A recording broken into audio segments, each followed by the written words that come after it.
Esta es una historia que ya pocos cuentan y muchos han olvidado. Ocurrió allá donde brota agua de boscosos montes, mirador de callados valles, cuna y tumba de ancestrales hombres. Es una historia que huele a carbón de ocote y ollamel, en donde las tragedias se sobrellevan con pulque y aguamiel, casa del arriero, donde también se escucha el paso del viajero. Pues pon atención y mantente alerta, porque esta historia apenas comienza.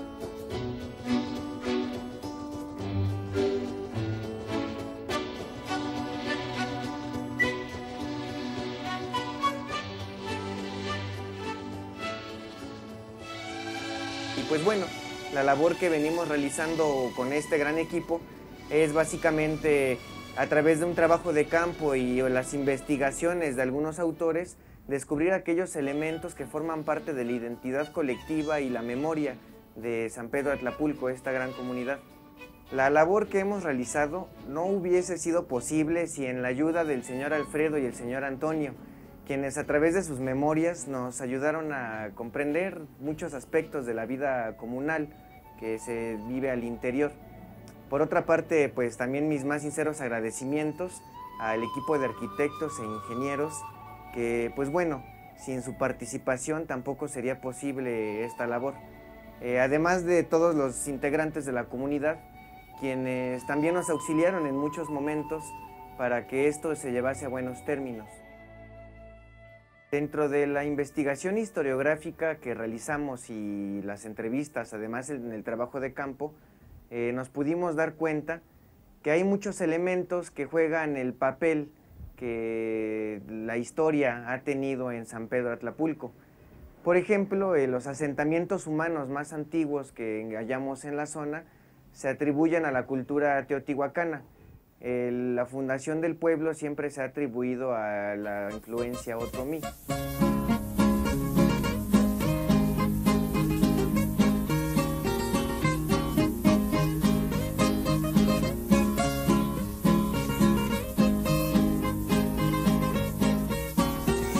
Pues sí, nosotros somos parte del origen otomí. El pueblo es otomí.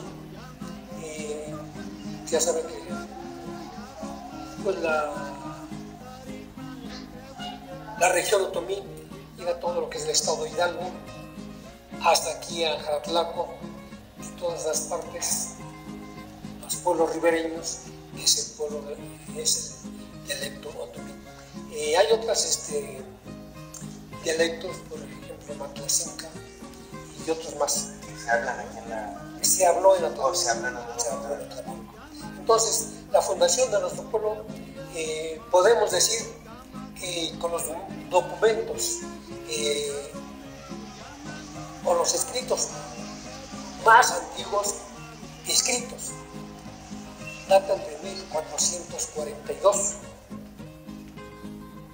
Claro, antes ya había otro tipo de escritura, de comunidad y todo eso, pero los primeros escritos datan de esas fechas.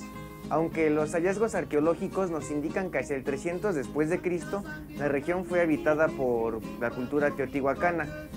Al respecto, en 1967, Durante la construcción de la carretera que iba de la Marquesa a Chalma, entre los kilómetros 8 y 9, se hallaron unos enterramientos humanos, en los que aparecieron unas vasijas que por los caracteres que tenían parecían ser de influencia teotihuacana. En el centro de alguna de ellas aparecía la figura del dios Tlaloc, divinidad que siempre es asociado al agua. En la década de los 70 se dieron más hallazgos prehispánicos en la región. Por ejemplo, en el paraje conocido como La Cañada, fueron hallados 4 enterramientos humanos, en donde también se hallaron vasijas que tenían formas de influencia otomí, matlatzinca y teotihuacana, y también había alusiones al dios Tlaloc. Atlapulco vivió y estuvo cimentada o se fundó en la parte de aquel lado, al sur de la iglesia de San Pedro de Atlapulco. Ahí fue el Atlapulco prehispánico. Al sur de donde actualmente está la iglesia, fue el Atlapulco prehispánico.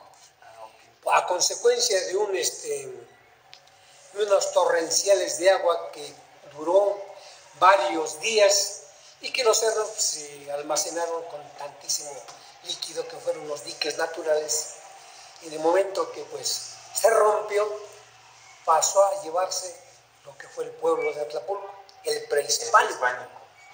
Ese pueblo, pues, según se dice, que el acontecimiento, o sea, la catástrofe, fue en la noche, fue arrasado. Se llevó tanta gente, pues que desgraciadamente pues, menoró la cantidad de la población. Desde ese tiempo ya empezaron a subirse a lo que es hoy es Atlapulco, con el temor de que volviera a suceder otra desgracia, pero los que se salvaron subieron a fincar sus casitas arriba. Años más tarde, tanto tribus otomíes como matlatzincas se establecieron en lo más alto de las peñas circundantes de Atlapulco. Entre 1267 y 1467, los tepanecas ejercieron cierta influencia y dominio en esta región. Sin embargo, no fue hasta las expediciones militares emprendidas por los de México Tenochtitlan que Atlapulco pasa a ser un conjunto de asentamientos dispersos a conformar por primera vez un verdadero barrio o calpulli.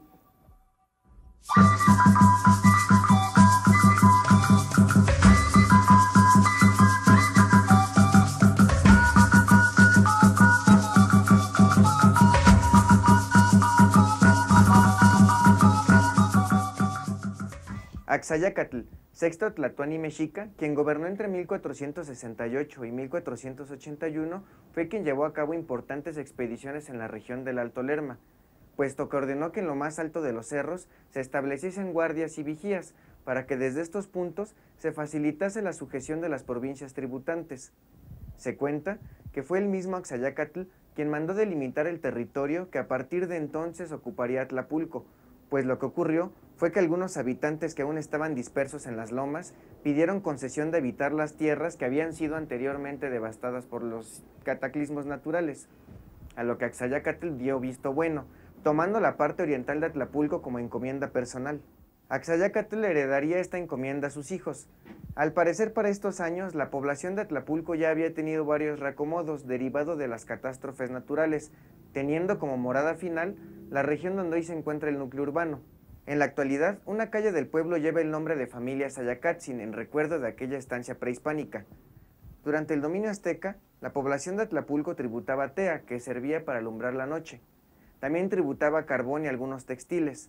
Sin embargo, la riqueza de su entorno no solamente permitía el desarrollo de estas actividades, puesto que la población también se dedicaba a la caza y a la agricultura. Ya desde esos tiempos empezaron los tributos que fueron llevados a Tlacopan. Hoy Tlacopan. Hoy es Tacuba. Entonces allá iban a dejar los tributos por medio de ser ya parte del dominio azteca. Entonces, todo hay consideración de que en esos tiempos se tributaba con conejos, mieles, carbón. Ya empezaban a tributar para la... Que me supongo que son como productos que se dan naturalmente sí, aquí en la región. Son de la región. Incluso también las, las telas que se hicieron con el istle, de maguey. Como de fibra de maguey. Fibra de maguey, sí, efectivamente. Se hicieron telas. Entonces, fueron parte del tributo hacia los aztecas, que pues desgraciadamente pues mucha gente pues carecía de medio, pues en ese tiempo no había dinero, pero sí sufrían pues conseguir ciertas cosas para tributar. Luego de la caída de Tenochtitlan hacia 1521, el capitán español Gonzalo de Sandoval, quien fuese alguacil de Hernán Cortés, se coligó con el cacique de Coyocac Chimaltecatl. Juntos se dieron a la tarea de juntar un importante número de guerreros de las poblaciones aledañas, entre las que se encontraba Atlapulco. Conjuntamente se dieron a la tarea de someter el valle de Matlatzinco, actual valle de Toluca. Ya cuando pasa Luis de Velasco, ya después de la conquista y empezaba la colonización, va Luis de Velasco, segundo virrey de la Nueva España, pasa por Atlapulco y le piden los descendientes de Axayacat, por ejemplo un tal ya bautizado Felipe Axayacat, Andrés Axayacat y otras 6-7 personas de la descendencia de los Axayacat, le piden que le reconociera sus tierras y Luis de Velasco se las concedió. Esas son las primeras mercedes que Luis de Velasco le dio al pueblo de Atlapulco. Las primeras reconocimientos, digamos, ya del rey de España, que reconoce esta tierra como tal. Ya después el segundo virrey de nombre Luis de Velasco, o sea, el hijo que gobernó en el año de 1593, por ahí estamos, le vuelve a dar otras mercedes a la población de San Pedro Atlapulco. Entonces, los dos virreyes, el padre e hijo, le dan las mercedes reales como reconocimiento a las tierras que Atlapulco tiene hasta la fecha. En aquellos tiempos, el español que recibía una encomienda recibía los servicios personales de los habitantes de la tierra. Sin embargo, era responsable de la evangelización y la buena marcha de la o las comunidades a su cargo. Ya cuando estaban las llamadas encomenderas, que para Atlapulco fue doña Catalina de Zárate, fue la encomendera, la primera encomendera. De esa encomendera, pues ya se hizo responsable en construir el templo. A cargo de ella fue. A cargo de ella.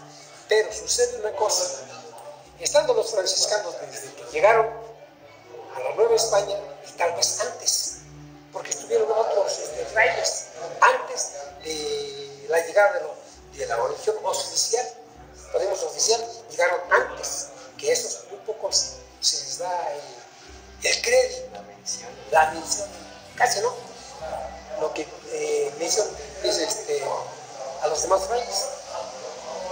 Entonces, los primeros fundadores, los primeros que empezaron con la evangelización fueron los frailes franciscanos. Fueron los frailes franciscanos quienes empezaron la primera evangelización. Y son los que le pusieron o tramitaron para que le pusieran el nombre al pueblo de San Pedro y San Pablo Atlapulco en el año de 1533. Ya desde 1559, el virrey Luis de Velasco había dado posesión legal de sus tierras a Atlapulco, y estos títulos primordiales los extendió al año siguiente, pues en 1560, al estar pasando el virrey por Jaratlaco, ordenó la congregación de pueblos. Este evento fue el preámbulo para que en 1633 se ordenase la construcción del templo de San Pedro y San Pablo. Fray Juan de Zumárraga otorga el permiso para que se hicieran en estas regiones monasterios y templos donde pudieran hacerlo. Y Atlapulco está en ese periodo, en esa ordenanza de Atlapulco, Coyoacán, Jaratlaco y otros pueblos empezaron a hacer sus iglesias a medida que ellos tenían. Bueno, trajeron gente de Ocuituco, de otro pueblo que se llama Yecapistla. Trajeron gente porque allí estaban construyendo los monasterios. Y para trabajar aquí en Atlapulco, trajeron gente de allá,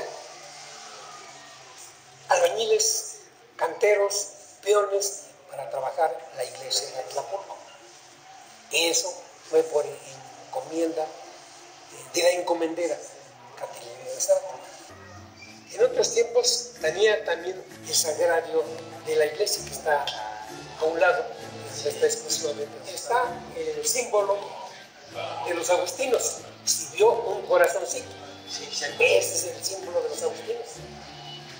Fue poco antes de que desapareciera. Antes de que desapareciera, en 1909 desaparecen y la construcción fue en 1905, todavía existía unos años antes la acción de los agustinos. Entonces de ahí empieza el templo. Esa parte se construyó en un año. En un año se construyó ese templo, esa parte del templo. En un año se construyó. Ya para 1933, los mismos frailes y el abandono que hubo después de la revolución, la iglesia, tenemos algunas fotografías en la cual está totalmente abandonada, las paredes, los muros manchados de la gotera, del escurrimiento de tiempo el templo estuvo abandonado. Desgraciadamente así fue. Entonces la gente pues, dice, vamos a repararla y vamos a echarle ganas. Estaba tejada con la famosa tejamaní, hacían los jirones así, jirones, y luego cubierto con tejamaní y el tejamaní, la teja. Entonces estaba la iglesia en dos aguas, de esta manera, como este. Sí. Hicieron el cambio, tiraron el tejado, hicieron de bóveda de cemento. Empezó ese trabajo en el año de 1933, 10 años.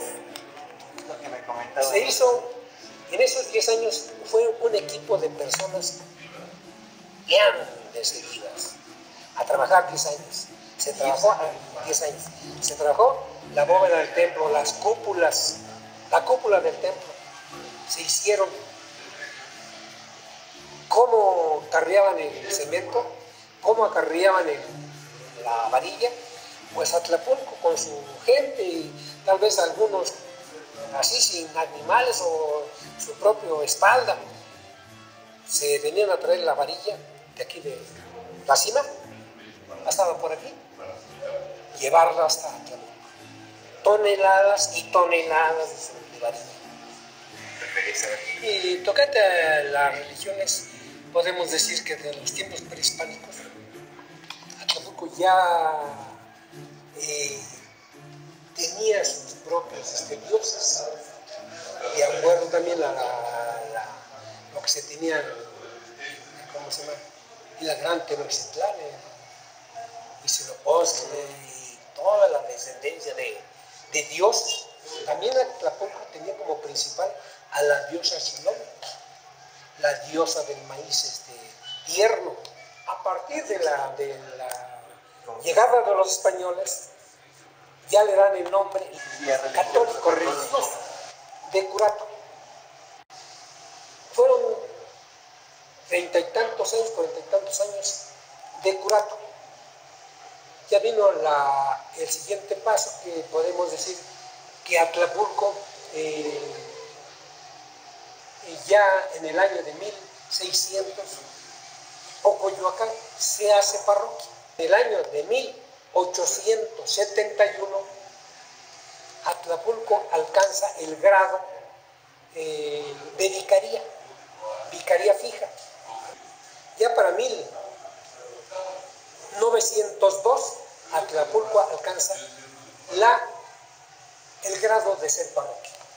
Hasta esta fecha, Atlapulco sigue siendo parroquia. Las fiestas principales del templo son el día 29 de junio, por los santos patrones, y el día del carnaval.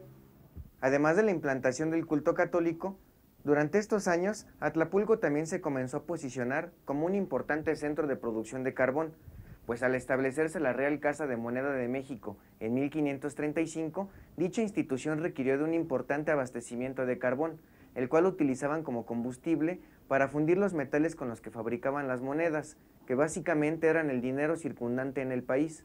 No es un cuento, es una realidad, y desde esos tiempos Atlapulco empezó a tributar carbón para la llamada Real Casa de Moneda. La Real Casa de Moneda fue fundada en el 1535 por Antonio de Mendoza. Desde esos tiempos, Atlapulco llevó carbón como tributo durante muchos años. Ya hasta 1635, 30 y tantos, estuvo ya los contratos por años, 5, 3, 4, 10 años, por contratos, a entregar el carbón a la Real Casa de Moneda. El desabastecimiento de carbón por parte de Atlapulco podía dificultar o incluso paralizar las labores de la Real Casa de Moneda. En estos años, Atlapulco tenía a su cargo una oscura pero esencial actividad en un proceso productivo que sostenía las finanzas imperiales. Atlapulco tuvo acuerdos con todos los virreyes de España. ¿Por qué? Pues era el combustible indispensable para la industria. La industria ¿cómo se llama? Del acuñamiento de monedas. La herramienta que se utilizó en la Nueva España. Cañones para la revolución, la independencia y tal vez en la, ¿cómo se llama? En las guerras de reforma. El carbón fue la principal fuente de energía de muchas actividades que se realizaban en el Virreinato de la Nueva España.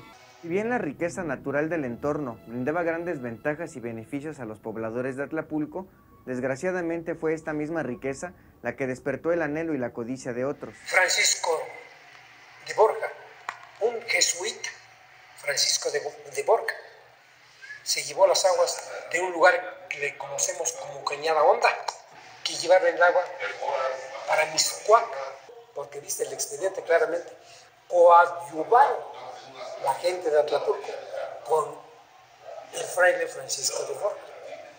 ¿Por qué? Si coadyuvaron fue con la intención de que Atlapulco, desde 1703, le dieron agua del Tepozal, llamado Tepozal, que pasaba por la loma a flor de tierra. Y solamente hay una parte que aún todavía le conocemos como las canoas, esa parte la utilizaban para trasladar el agua, para sacarla hacia el otro lado, por inquietud de los aquel entonces gobernadores indígenas que se la solicitaron. Y el documento dice, porque se defiende, ¿cómo se llama? Francisco de Borja, a Atlapulco le dimos agua, porque también porque coadyuvó para podernos llevar el agua a Miscuac. Sin embargo, ante estos abusos, la población de Atlapulco emprendió una defensa por la tierra, la cual tuvo buenos resultados, pues entre 1720 y 1725, Gaspar García Rivero, el dueño de aquella hacienda, tuvo un juicio por el mal uso que hacía de las concesiones de las aguas que bajaban de los cerros de El Cajete, La Gachupina, Los Ajolotes, Los Puercos, etc. Podríamos decir que la gente de Atlapulco ha sabido aprovechar este tipo de situaciones para reforzar la vida en comunidad y también para concientizarse de la importancia de la conservación del entorno natural, los bosques, el agua y los recursos que ellos nos proveen. El tiempo transcurrió y al estallar la Guerra de Independencia, Atlapulco volvió a tomar parte en los eventos que determinarían la vida nacional, pues recordemos que durante la dominación mexica, en lo más alto de sus cerros se colocaron vigías por la importancia militar de la región. Hacia 1810, esta situación no pasó desapercibida, pues cuando el cura Miguel Hidalgo y Costilla inició la rebelión independentista, La zona del Alto Lerma fue el escenario de despliegues militares. Fueron los terrenos de Atlapulco los que vieron muy de cerca el desarrollo de la afamada batalla del Cerro de las Cruces, el 30 de octubre de aquel año.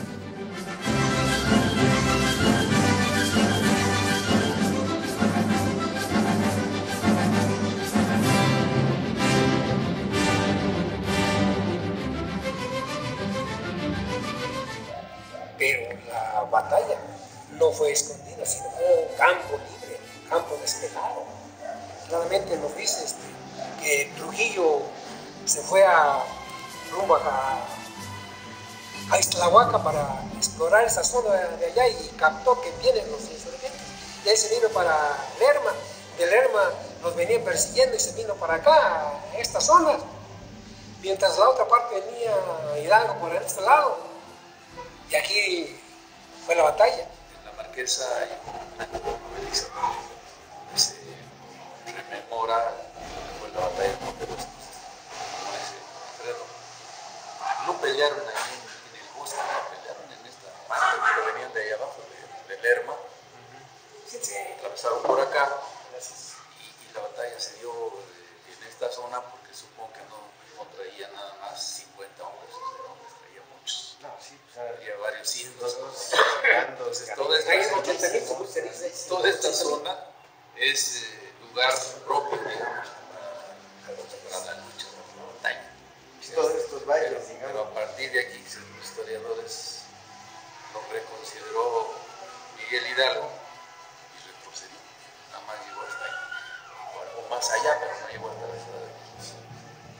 Al terminar la guerra de independencia, se quedó Atlapulco sin empleo, sin dónde sacar una economía, porque era la única que sacaba de la Real Casa de Monterrey.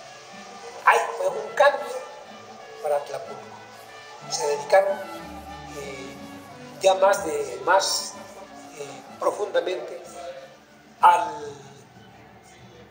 comercio, los llamados arrieros, transportar un producto de un pueblo al otro, ir, llevar y traer. Sin embargo, la batalla del Cerro de las Cruces no sería el último conflicto en el que los territorios de Atlapulco se verían involucrados, pues durante la Guerra de Reforma nuevamente sonarían los cañones en aquellas tierras. Esta zona de Atlapulco, el territorio de Atlapulco, ha sido escenario de muchas cosas. Y Guasayaca, que le sirvió de punto de vigilancia o de estancia para hacer, para controlar la región. Mi abuelo Eugenio Callejo, que duró 109 años, dice que pasó 2 días o 3 días después de haber matado a Santos de Goyazo, porque el ejército realista, ¿verdad? Dejó en aquella ocasión, no sé si era su lema, era su forma de actuar, que picó los árboles con las bayonetas como muestra de triunfo en ese lugar, montón de piedra, pero una persona que venía de Joquicingo, que viajaban con la arriería, con el transporte de raíz de zacatón, vieron claramente cómo sacrificaban a una persona. No dijeron que era Santos de Goyazo, fue hasta después. Durante la Guerra de Reforma, el 15 de junio de 1861, fue inmolado el general Santos de Gollado en los llanos de la Marquesa, y el día 23 el general Leandro Valle fue colgado de un árbol a las orillas de la mojonera de Venta de Tablas, territorio de Atlapulco. Ante estos hechos, el general conservador Leonardo Márquez fue enfrentado en Huixquilucan por las tropas del general González Ortega y un joven miliciano que tenía a su cargo, de nombre Porfirio Díaz Mori. Durante la refriega, los conservadores salieron huyendo, pero en los llanos de Salazar volvieron a tener otro combate, en donde también volvieron a perder y tuvieron que salir huyendo. Aquella noche los conservadores pernoctaron en el pueblo de Atlapulco, pero al día siguiente fueron alcanzados, huyendo finalmente hasta las zonas de Hidalgo, donde volvieron a ser derrotados. Aquel mérito militar le valió a Porfirio Díaz el ascenso a coronel brigadier. En el año de 1877, Porfirio Díaz asciende a la presidencia de México y ejerció el poder de manera casi ininterrumpida hasta entrada la primera década del siglo XX. Aunque hay que reconocer que durante este periodo el país sufrió grandes transformaciones. Por ejemplo, se creó una gran red ferroviaria. En aquellos años, para transportarse de la Ciudad de México a Atlapulco, era necesario tomar el ferrocarril, bajarse en la estación de Salazar y tomar la brecha conocida como el Camino de la Herradura. En 1910, al iniciarse el movimiento antirreeleccionista de Francisco I. Madero en contra del gobierno de Díaz, muchos vecinos de Coyoacán lo apoyaron. Madero derrocaría a Díaz y se convertiría en el nuevo presidente de México. Sin embargo, fue asesinado en 1913, dando origen a la fase armada de la Revolución. Una vez iniciada esta, muchos vecinos de Coyoacán se adhirieron a la causa agraria del zapatismo, tomando parte en los asaltos al ferrocarril que iba desde la Ciudad de México a Toluca.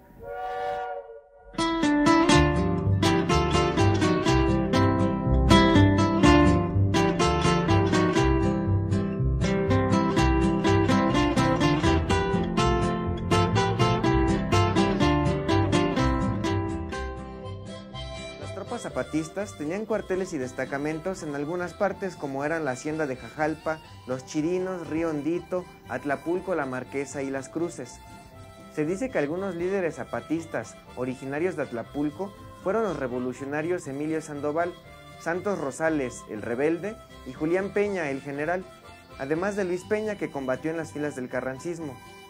Pues lo que sucedió fue que en aquellos años las facciones tanto carrancistas como zapatistas se disputaban la influencia en la región y tuvieron muchos encontronazos en los llamados Llanos de Salazar y otros territorios en los linderos de Atlapulco. La etapa revolucionaria se tradujo para Atlapulco en dos caras de la moneda, pues si bien es cierto que al paso de algunas tropas se cometieron abusos y otros perjuicios en contra de la población, esta, lejos de quedarse cruzada de brazos, ejerció una autodefensa. Por otra parte, la ocupación zapatista en Atlapulco es un evento en la historia que también se recuerda como algo positivo, pues la causa agraria o campesina que el zapatismo defendía también va muy de la mano con la conservación de la vida comunal y la preservación de los recursos que Atlapulco siempre ha promovido. A pesar de que la revolución de 1910 a 1916 estuvo dura, muy dura. Quedó despoblado Atlapulco. La gente se concentró en la ciudad de Toluca. Las tierras fueron abandonadas. A su regreso en 1919, después de la muerte de Zapata, el 10 de abril de 1919, se concentra Atlapulco a trabajar sus tierras sin nada más que sus propios brazos, sin semilla, sin nada, empezaron a trabajar. El paso de los zapatistas por estas tierras es un evento que se rescata no solo en la memoria, pues también en algunos espacios públicos existen reminiscencias de este paso. Por ejemplo, en el frontón de la comisaría se ubica un busto escultórico de Emiliano Zapata, al igual que en el arco de bienvenida del Valle del Silencio.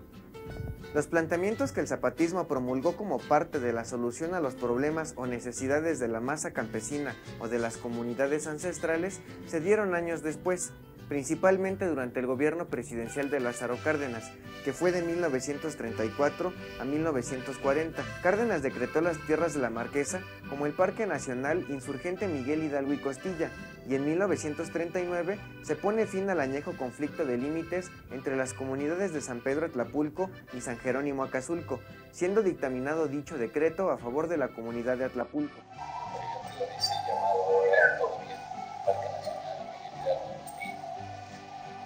Ese parque pues, fue abierto en la época de las Cárdenas.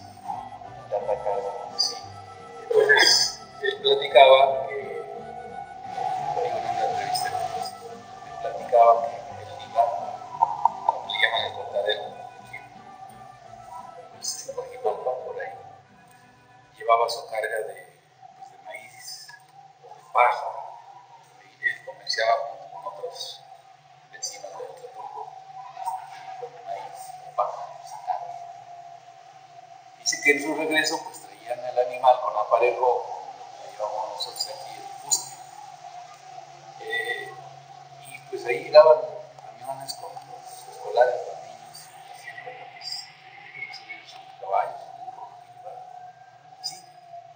pago, como dice Alfredo, pues no les pagaban con dinero. Pues, ¿sabe qué? Traigo una torta, ¿sabes? Lo doy a cambio de que me den su caballo. Ya lo que yo viví ya fue en 1955, 52, 55. Ya estaban, como dice él, organizados, ya había un presidente de caballeranos ahí en la Marquesa, fuerte de Atlapulco. Entre ellos fue su abuelo de Esteban Román, otra vez lo mencionamos el señor. En la década de los 50 comenzó a ser cada vez más común el arribo de campistas, turistas y visitantes provenientes principalmente de la Ciudad de México y Toluca. Con el tiempo, las actividades que se comenzaron a ofrecer, primero en la Marquesa y luego en los valles del Potrero, el Silencio y el Conejo, empezarían con la venta de tentempiés y la renta de algunos caballos, y terminarían por convertirse en un referente turístico imperdible, en donde hoy en día se puede disfrutar de una amplia gama de actividades para todos los gustos.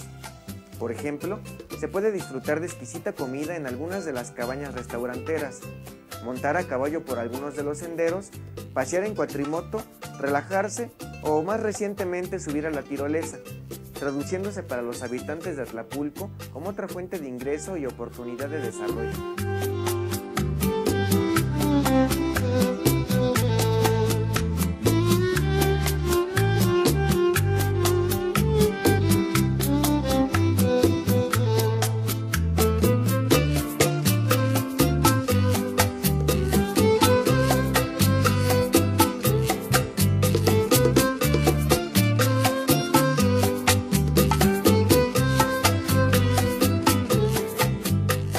Pero la comunidad no solo se remite a ser un atractivo turístico para los visitantes, pues desde hace más de 40 años, el agua de Atlapulco sacía la sed de poblaciones como Lerma y Huixquilucan. Ya desde la década de los años 20 del siglo pasado, el manantial de los Ajolotes es una de las fuentes que abastece de agua a la Ciudad de México. El hecho de que Atlapulco se halle en la cabecera del río Lerma hace que una parte importante del agua que se infiltra en su territorio lo alimente. Los recursos naturales de Atlapulco y su protección siguen siendo indispensables para el bienestar de los comuneros al interior del pueblo, pero también para los habitantes de las poblaciones aledañas, por lo que en general la preservación del entorno es una labor que en mayor o menor medida involucra a todos, y la protección de este recurso hacia el futuro deberá de plantearse a través de acuerdos que se lleven a cabo, que sean recíprocos entre las partes acordadas, y así como en el pasado el cuidado de los montes, bosques y manantiales estuvo a cargo de los vigilantes de Axayácatl, en el presente esta importante misión corresponde a todos los integrantes de la comunidad. Finalmente, los usos y costumbres ligados al sincretismo religioso, a los ciclos agrícolas y a la riqueza natural del entorno perduran en sus pobladores como la herencia más valiosa de los antepasados. Hoy por hoy, las tradiciones mantienen su vigencia, ya que lejos de desaparecer, continúan practicándose.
rescatando las tradiciones, rescatando las formas de nuestras abuelas, de nuestros abuelos, que hicieron lo posible por heredarnos esta medicina tradicional, esta medicina que siempre ha estado con la gente, con el pueblo, y Atlapulco ha sido siempre un pueblo temazcalero, desde tiempos inmemorables. Siempre hemos andado en cuestiones culturales de nuestra comunidad. Formamos parte de un grupo cultural que se llamaba Sayacalcin. Era un grupo que se dedicaba a la danza, a la cultura, a la poesía, al deporte, a la música, y de ahí empezó la intención de participar en algo que beneficiara a la comunidad, y el temazcal pues ha sido el medio pues para estar más en contacto con la misma gente de la comunidad, con la gente que viene de fuera, pero sobre todo también estar en contacto con nuestros antepasados, con nuestras raíces que son milenarias. Viene gente del distrito del Estado de México, de Huixquilucan, de Lerma, de Acopilco, de aquí de la periferia, a recibir los beneficios del temazcal. Al entrar en el temazcal ya se van eliminando todas las toxinas, además que también ataca de manera directa a varias enfermedades como lo que es la gota, lo que es la artritis, lo que es problemas respiratorios, fortalece la piel, purifica la sangre, tonifica pues todo el cuerpo. Hay muchos beneficios. No se atiende solamente en la cuestión física, sino también la emocional, la espiritual. Aquí de alguna manera la gente nos conectamos con nuestros antepasados, con nuestra cultura milenaria. Para empezar, el temazcal quiere decir casa de vapor. Se compone de dos vocablos, temas, casa, cali, vapor. Pues entonces aquí estamos simulando el vientre de Tonancintlali. Estamos en el vientre de la madre tierra.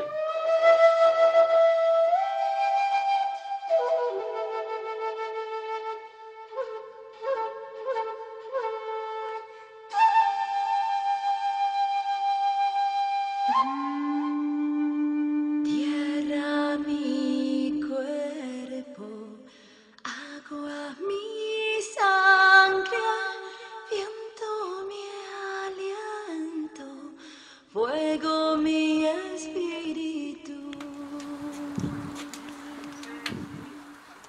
Agua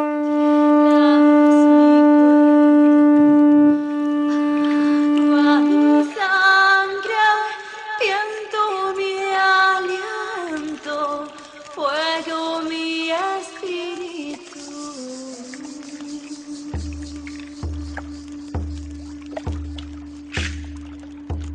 Lali non nakajo, ato no eso, hekat no ieo, iguantet no tona.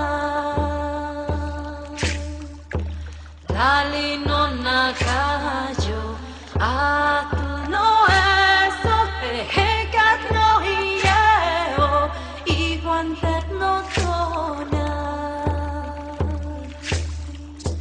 Tierra es mi cuerpo, agua es mi sangre, viento es mi aliento y fuego es mi espíritu.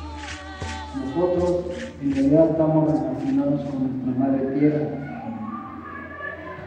Nosotros, como yo, tengo la obligación de hacer el trabajo. Por ejemplo, si voy a sembrar, para poder sembrar, tengo que pedirle permiso a la madre tierra para poder abrir el seno de nuestra madre tierra, para poder depositar en nuestro Padre Maíz.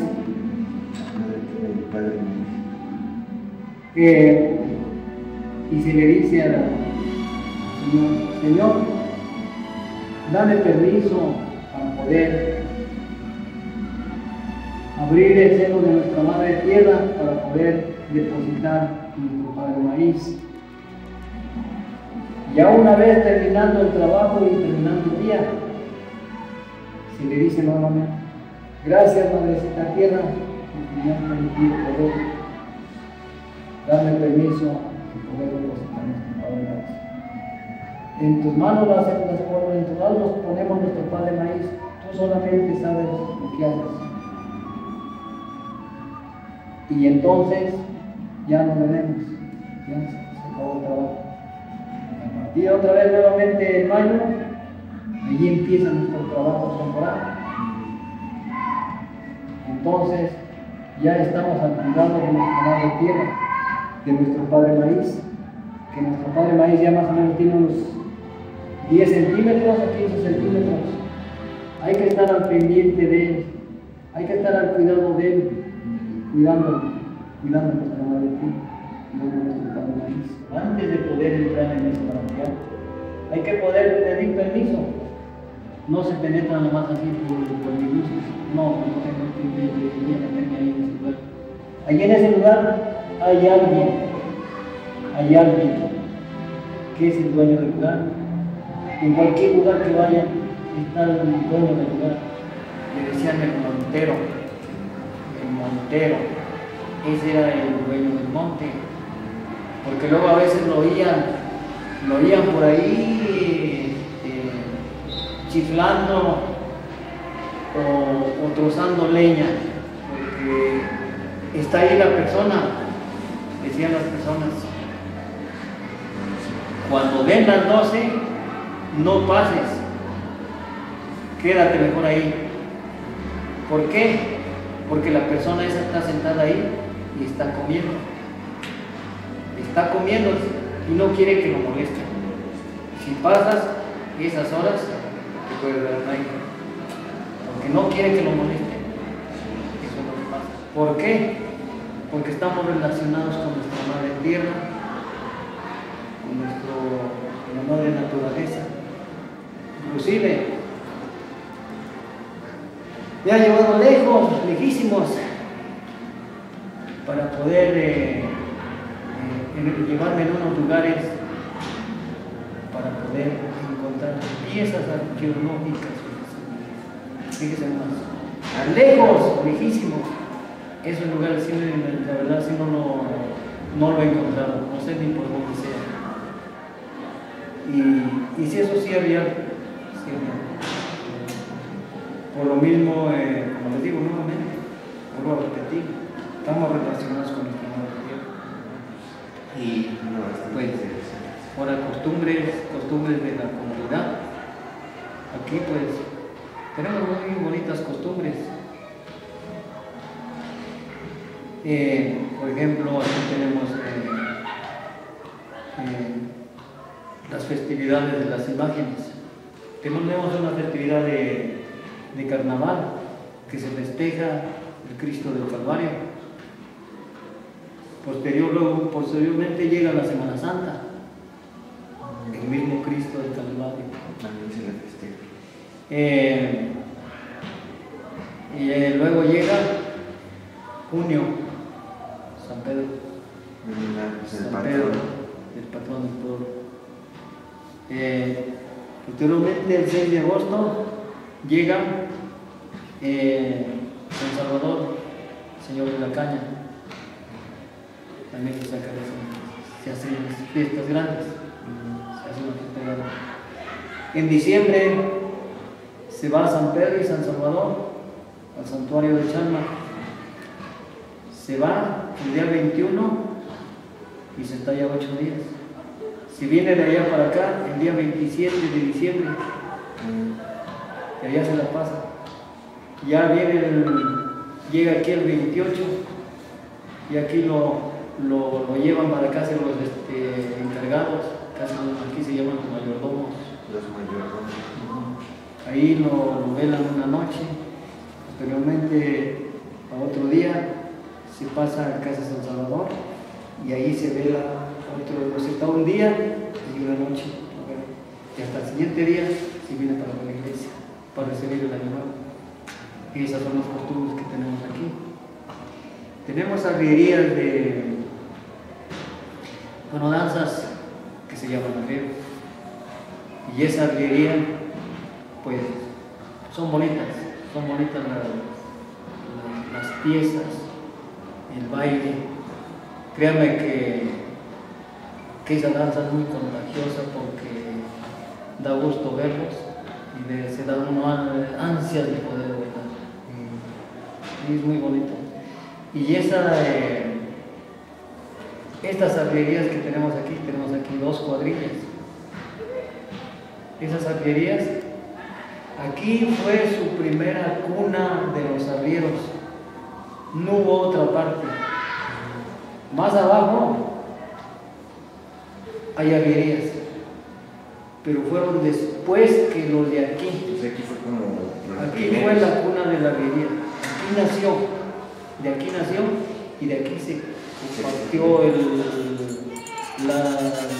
los bailes, las danzas.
Actualmente, la comunidad de San Pedro Atlapulco ha continuado determinando su porvenir, pues son sus habitantes y no grandes corporaciones los administradores de la tierra. Por lo tanto, las decisiones que se toman al interior se plantean desde el seno de una comunidad por y para su pueblo. La gente de Atlapulco es un ejemplo de conservación y resistencia, pero también de adaptación, pues lejos de mantenerse estáticos ante los avatares del tiempo y las distintas épocas, continuamente han buscado los caminos que permitan su desarrollo colectivo e individual, siempre en concordancia con la vida comunal.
Me voy pa'l pueblo, hoy es mi día, voy a alegrar toda el alma mía.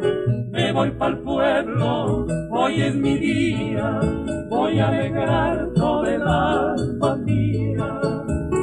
¡Ay! ¡Ay!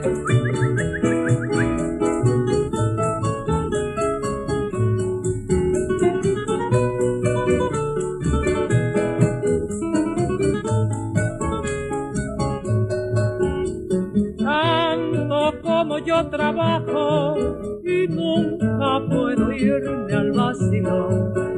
No sé qué pasa con esta guajira que no le gusta el guateque y el ron. Ahora mismo la voy a dejar en su bohío asando maíz. Me voy pa'l pueblo a tomarme un galón y cuando vuelva se acabó el carbón. Me voy pa'l pueblo, hoy es mi día, voy a alegrar toda el alma mía.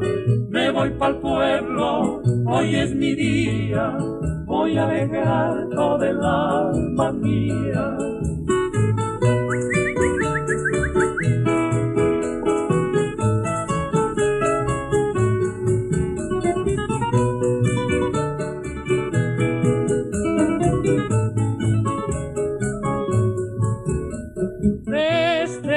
Que nos casamos hasta la fecha trabajando estoy. Quiero que sepas que no estoy dispuesto a enterrarme en un rincón. Es lindo el campo, muy bien, ya lo sé, pero pa'l pueblo voy echando un pie. Si tú no vienes mejor es así, pues yo no sé lo que será de mí. Me voy pa'l pueblo, hoy es mi día, voy a alegrar toda el alma mía. Me voy pa'l pueblo, hoy es mi día, voy a alegrar toda el alma mía. La la la la la la la la la la la la la la la la la. Me voy pa'l pueblo, hoy es mi día, voy a alegrar toda el alma mía. La la la la la la la la la la la la la la la la. Me voy pa'l pueblo, hoy es mi día, voy a alegrar toda el alma mía. La la la la la la la la la la. la la la la la la la. Hoy es mi día, voy a alegrar todo el alma mía. La la la la la la la la la la. La la la la la la la la la. Hoy es mi día.